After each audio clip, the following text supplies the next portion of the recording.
Funding of the African Union has been an issue of concern as the Continental Union tries to grow itself. However, funding is a huge question.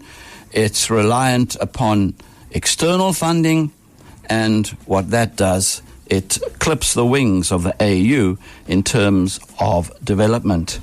Member contributions are no more than 40%.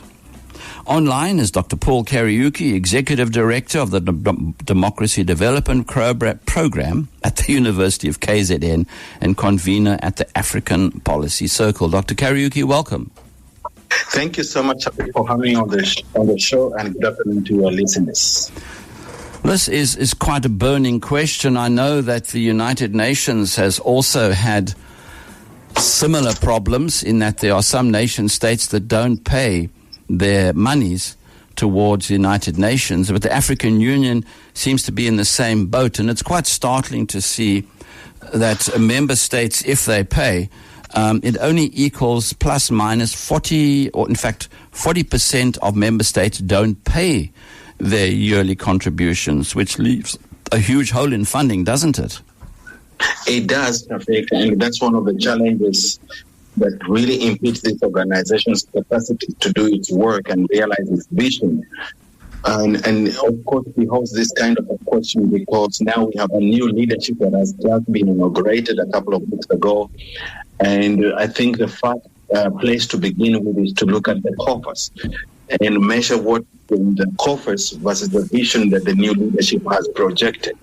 The reality is that if there's not enough resources to go around to accomplish this vision, it means African states will remain almost more or less in the same state where they are in, or even deteriorate, because there are factors that they can control as a body, but there are so many other factors that they cannot, especially the external factors, geopolitical issues happening around the world right now. So it makes it sensible to think about what are the alternative ways, for the organ to delineate itself from over-reliance on external funding for its vision and development agenda for the continent, and B, how can it facilitate member states to increase their commitment to support the union with their own resources. And I think that the timing for the conversation has come. I believe there's something called if I get it correctly, the Kigali financing decision. What exactly is that? That one seems to be pushed into the front, as it were. Yes, that was a point when the Excellency President Kagame was the chair of the union during his time, and he had a vision of what we're talking about and how countries can really commit to support the African Union with their resources based on the sizes of their gross domestic products, the GDPs, and on some other specific indicators that he indicated at the time. However, because the short-termness of this chairship of the AU, as soon as one person leaves, the next chair comes in with a new agenda, and rarely do they follow up on what was initiated by the former, which is a bit of a challenge because there's no proper transitioning and handing over, as opposed to the chair of the AU, which is a term of 5 years renewable, 4 years renewable rather. So for the presidency of the AU, it's an annual rotational chairship. So one person can come in with a very brilliant, powerful vision, but that does not mean necessarily that the person who comes after them will run with that vision. So unfortunately, that Kigali declaration didn't find the light of the day, because by the time he was getting around to mobilizing the continent to support the initiative, his term came to an end, and then a new chair comes in, comes with a new development idea and vision, and then some of these brilliant things we get away like that, they fall through the cracks. But that does not mean that the leadership of the AU itself, the Commission, that can let that aspect of self-financing by the continent itself slip through.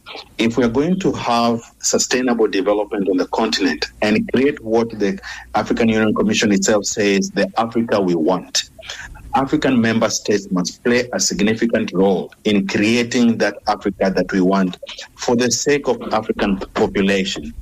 And there's so many ways they can do that, but let's discuss that point by point as we go ahead. Yeah, I mean, as you were talking, I was thinking of the European Union, how it was once run, where you would see more non-political appointments to its executive, and even the European Parliament, as it were. And people who you know would be in that position for more than 4 years, let's say 8 to 10 years or whatever, and more stability within the organization because its executive knew that they were going to be there for quite a while, and by that implication, it also meant that they would have to perform. So one has seen perhaps more stability within those organizations than within the African Union. I mean, does this make sense? It does make sense a lot, Shafiq. In fact, it's one of my points that I wanted to discuss about then. If we go ahead with this thought that African member states need to take a little bit more responsibility in financing African Union Commission so that it can deliver on its mission and its vision, there are things that need to shift. The one thing that needs to shift is the configuration of the leadership that facilitates developmental agenda within the African Union Commission. We cannot have political deployees to run an organ like that one with serious vision like that one, and as bureaucrats. There has to be a distinction. And this is one of the challenges when you have everybody is politically appointed, because then you know there's always the risk of going back to political elite and agendas that are not explicit to everyone, and of course behind the scenes manipulation of what needs to be done, because you need candidate A to move in position B so that agenda C can be achieved. I'm just using that as a hypothetical experience. And so the idea of having executives that have been trained and they're experts in their area of expertise to run an organ is more plausible as compared to political leadership appointees. And then there is a role for both. I do not have a problem in having political leadership leading the political aspect of the commission. But I have a problem when they too also become drivers of the African agenda, where you need to do the nuts and bolts.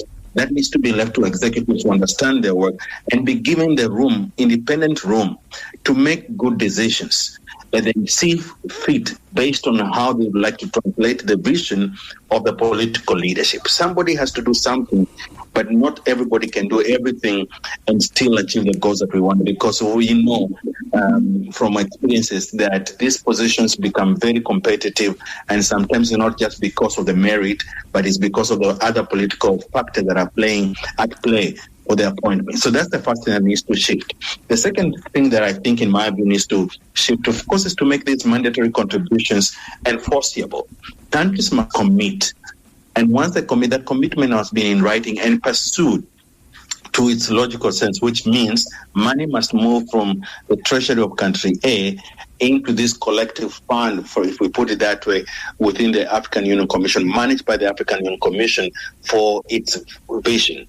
I think the laxity of enforcement has contributed that some of the member states do not even pay attention to pay those contributions. We cannot have just only 40% of the ones committing for a continent like ours, and yet we want to be prosperous and we want to thrive and we want to match with other global, formations like the European Union. We cannot do that if member states are not playing their part. And the third thing that, of course, needs to shift is to not only leverage our natural resources, but also to make sure that the beneficiation factors are in favor of African countries. At the moment, they are not. And we know there are so many stories that are littered on our continent about how we are losing the revenues from our mineral resources to other parts of the world.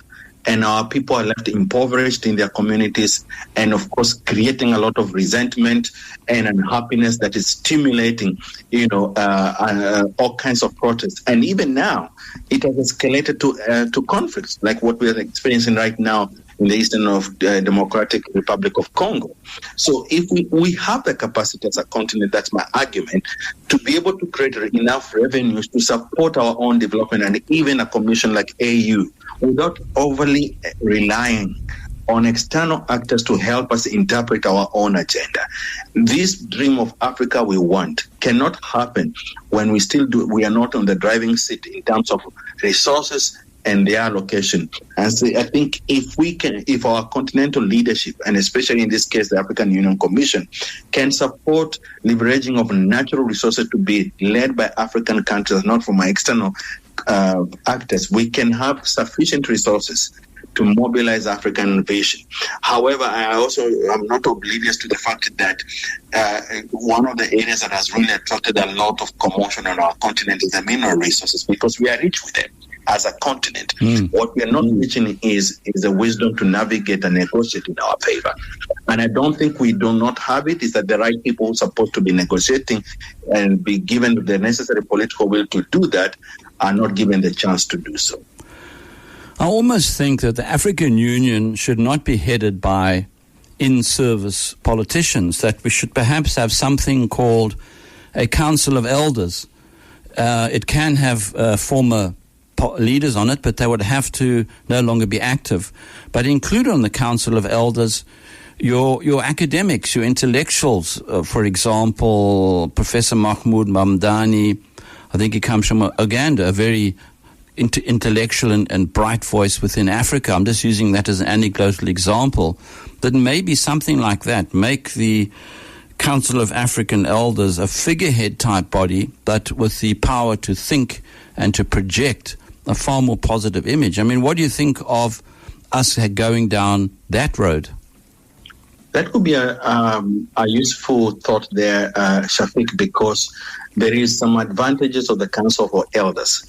Firstly, it's how they are constituted. I don't think one would deserve to be a Council of Elders if in their own terms, or presidential terms in their respective countries, they violated their own constitution by either suggesting an extension of presidential term or changing the constitution to help them stay more in power. Yeah. But we have a lot of Council of Elders who led their countries with a great example, and they're doing great work in different aspects of our African development. As Emmanuel mentioned, as an academic, we also have His Excellency Olusegun Obasanjo and others who are still doing great work on the continent. They are being called upon because of their wisdom and credibility. So if we have a Council of Elders constituted by former heads of state who led their countries in a way that it promoted democracy, good governance, and they were able to serve during their term, and when their term was up, they were able to step down without a fuss. There is a whole lot of credibility that goes with that can, when such Council of Elders wants to enforce or confronts a country X and ask, hey, Your Excellency, your country is lagging behind with its mandatory contribution. Would you do something like that? That is more likely to be, fast-tracked because there is this legitimacy that goes with the eldership. So that's one area that needs to, if there could be a possibility of creating something like that to enforce member countries to support their contribution, for example, and to support the vision. Secondly, such a council also needs to be constituted broadly, not only with the former heads of state, I agree with you, with other stakeholders that also have extensive experience in certain areas of expertise, academia, from labor, from civil society, from business, so that it's a broad-based council that really sits in a driving seat in support of the African Union Commission leadership to enforce some of these things that we're talking about that are needed to make sure that even external actors, if they want to participate, because not those should be closed for them because we don't have sufficient expertise on everything. But when they come to negotiate with the Council of Elders, it's actually at a peer level and not the way it looks like at the moment, where African states, go to the north and Europe and other places with a cup in hand, because they do not have this united voice on many issues. They also do not have the resources to negotiate on their own in a way that is actually beneficial for everyone and all those things. It's easier to approach international actors who are interested in African development when you have a legitimate body that is also effective within the continent itself. rather than the way we see it at the moment. 100%. Unfortunately, we have to leave it there. Our African Mirror section on Newsbeat. As always, with Dr. Paul Kariuki, Executive Director of the Democracy Development Program at the University of KZN and convener at the Africa Policy Circle. Today we were talking about the African Union. Dr. Paul Kariuki, thank you so much for joining us.